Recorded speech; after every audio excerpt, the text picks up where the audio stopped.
Perkenalkan, nama saya Maronata, nomor absen 22. Saya Fiana Valencia, nomor absen 28. Saya Grasul Anjulin, nomor absen 15. Saya Jovan Nathaniel dari absen 17. Kami dari kelompok 1 akan menjelaskan mengenai fenomena badai matahari. Fenomena badai matahari adalah peristiwa yang terjadi ketika matahari melepaskan partikel bermuatan seperti proton dan elektron ke ruang angkasa.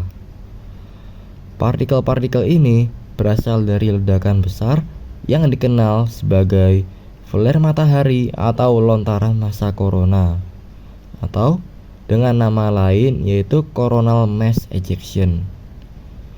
Flare matahari atau lontaran massa corona terjadi karena adanya perubahan di medan magnetik matahari. Badai matahari disebabkan oleh aktivitas intens di permukaan matahari, terutama di area bintik matahari atau yang biasa kita sebut dengan sunspots, yang merupakan area dengan konsentrasi medan magnet yang sangat kuat. Ketika medan magnet ini mengalami perubahan yang mendadak atau putus, energi yang tersimpan dilepaskan dalam bentuk radiasi elektromagnetik dan partikel bermuatan. Aktivitas matahari ini biasanya terjadi dalam siklus 11 tahun, di mana ada periode puncak dan periode tenang. Kemudian untuk dampak badai matahari, yang pertama ada gangguan satelit dan komunikasi. Radiasi dari badai matahari dapat mengganggu sinyal satelit dan teknologi komunikasi di bumi, termasuk GPS, televisi, dan radio. Yang kedua, gangguan jaringan listrik. Partikel bermuatan yang mencapai bumi dapat menyebabkan arus listrik di atmosfer bagian atas yang kadang-kadang berdampak pada sistem distribusi listrik di darat. Hal ini dapat menyebabkan pemadaman listrik di beberapa wilayah.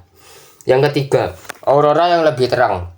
Ketika partikel-partikel dari badai matahari berinteraksi dengan atmosfer di bumi, mereka dapat menyebabkan aurora atau cahaya utara atau selatan yang disebut dengan aurora borealis dan aurora australis, lebih terang dan terlihat di area yang lebih luas dari biasanya.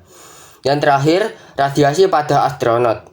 Badai matahari juga berbahaya bagi astronot yang berada di luar angkasa, karena mereka cenderung lebih rentan terhadap radiasi yang dihasilkan oleh partikel bermuatan tinggi.